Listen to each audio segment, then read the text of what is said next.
Bhadravati taluk new town ವ್ಯಾಪ್ತಿಯಲ್ಲಿ ಬರುವ ಹೊಸಸಿದ್ದಾಪುರ ಅನ್ನೋ ಜಾಗದಲ್ಲಿ ಈ ಸ್ವಾತಿ ಅವರು ಬಂದ್ಬಿಟ್ಟು ಹಿಂದೆ ಜಗದೀಶ್ ಅಂತ ನಮ್ಮ KSISF ಅಲ್ಲಿ ದಲಾಯತ್ ಆಗಿದ್ದು, ಅವರ ಧರ್ಮಪತ್ನಿಯವರಾಗಿದ್ದು, ಕೆಲವು ದಿನಗಳ ಹಿಂದೆ ಅವರ ತಾಯಿ ಅವರು ಒಂದು ಕಂಪ್ಲೇಂಟನ್ನು ನೀಡಿದ್ದಾರೆ.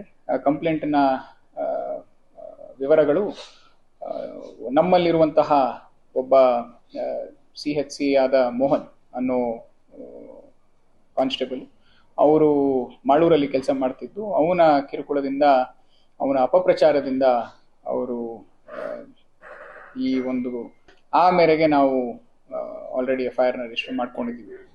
ನಮ್ಮ ಇನ್ವೆಸ್ಟಿಗೇಷನ್ ಮುಂದುವರಿಸಿದ್ವಿ. ಅದಕ್ಕಂತಾನೆ ಒಂದು ಸ್ಪೆಷಲ್ ಟೀಮ್ನ ಕಾನ್ಸ್ಟಿಟ್ಯೂಟ್ ಮಾಡಿ ಅಲ್ಲಿರುವಂತಹ ಇನ್ಸ್ಪೆಕ್ಟರ್ ಅವರೇ ಪರ್ಸನಲ್ ಆಗಿ ಮಾನಿಟರ್ ಮಾಡೋದಕ್ಕೆ ನಾವು ಇಲ್ಲೆಲ್ಲ ಸಿದ್ಧತೆಗಳನ್ನು ಮಾಡ್ಕೊಂಡಿದ್ದೀವಿ. ಇಲ್ಲ, ಸದ್ಯಕ್ಕಿಲ್ಲ. ನಿನ್ನೆ ರಾತ್ರಿ FIR ಆಗಿದೆ. ನಮ್ಮ teams are already on it. ಆದಷ್ಟು ಬೇಗ ನಾವು ವಶಕ್ಕೆ ತಗೊಂಡಿದ್ದೀವಿ. ಸದ್ಯಕ್ಕೆ ಅವರು ಒಬ್ಬರ ಹೆಸರನ್ನೇ ಹೇಳಿರೋದು. ಆಮೇಲೆ ಇನ್ನ ಡೀಟೇಲ್ಸ್ ಅಲ್ಲಿ ಏನಾದರೂ ಗೊತ್ತಾದ್ರೆ of course we will add other people also. Yes, ಅವರು within one week to 10 days Jagadish ಅವರು ಆತ್ಮಹತ್ಯೆ ಮಾಡ್ಕೊಂಡಿದ ನಂತರ ಈ ಸ್ವಾತಿ ಅವರು ಕೂಡ ಆತ್ಮಹತ್ಯೆ ಮಾಡ್ಕೊಳ್ತಾರೆ.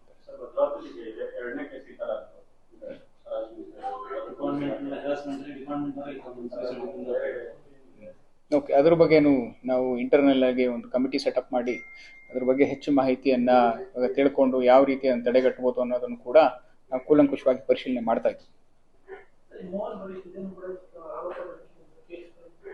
ಅದನ್ನ ನಾನು ವೆರಿಫೈ ಮಾಡಬೇಕಾಗುತ್ತೆ. ಏನಿ